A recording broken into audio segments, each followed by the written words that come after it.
Hello, Dr. Mackenzie Rupel. Hello, fellow students. My name is Dasa Ricotta, and I'm here to share with you my leadership presentation on Paula S. Wallace, who is the president of SCAD, or Savannah College of Art and Design, which happens to be my alma mater.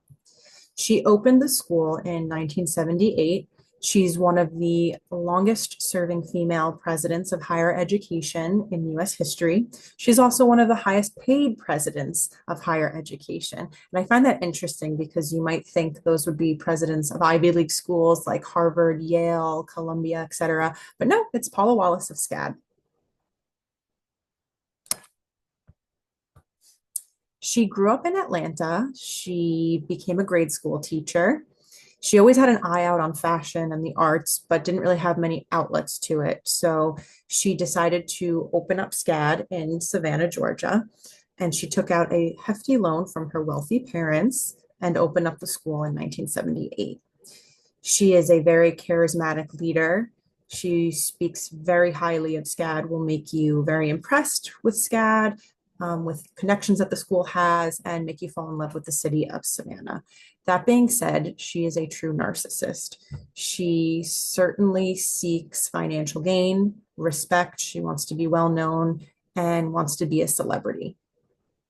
When it came to her leadership styles, I couldn't help but think about Frederick Taylor's scientific management theory that people are motivated by money. In her case, it's certainly true. I think she seeks out opportunities to increase her salary and other executives of SCAD through higher outputs being student enrollment.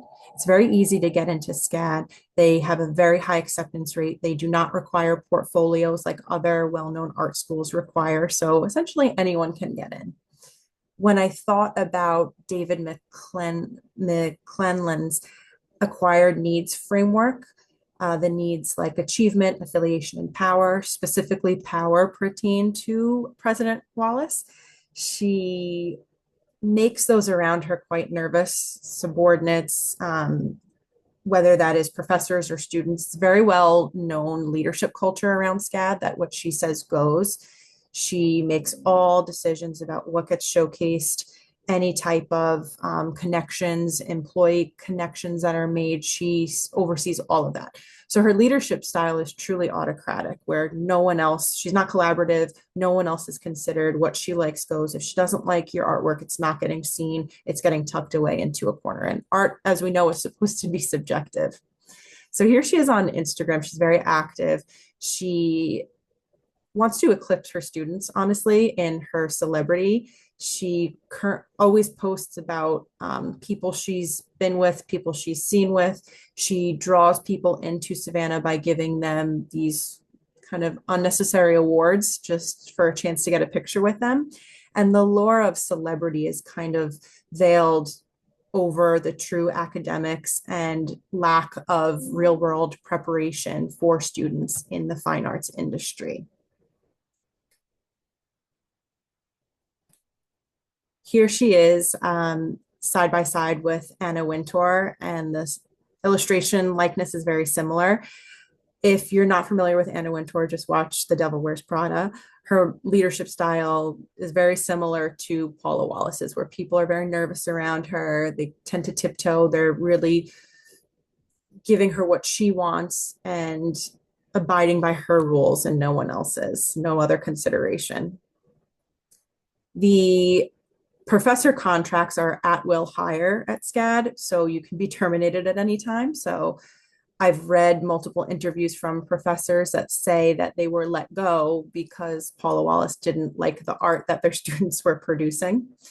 And additionally, there's a misleading statistic on the employment rate after graduation. It says that postgrads find jobs and their employment rate is 99% 10 months after graduation. But that's not really specifying getting employment within their area field of study. So you could graduate with a degree in fashion design and 5 months later be working as a barista at Starbucks and fall into that 99% success rate. Nothing against Starbucks, but it's a job that you could have gotten with or without a SCAD diploma. I think Paula Wallace could benefit from reading the book Good to Great by Jim Collins, where he goes over the level 5 leadership platform, and it could really help her to be more collaborative and less authoritative, and maybe it would open up her and grant her with emotional intelligence, where she would be more open to people's feelings and possibly be a better leader. Here are my references for my presentation. I appreciate the time and I look forward to seeing everyone else's presentation. Thank you.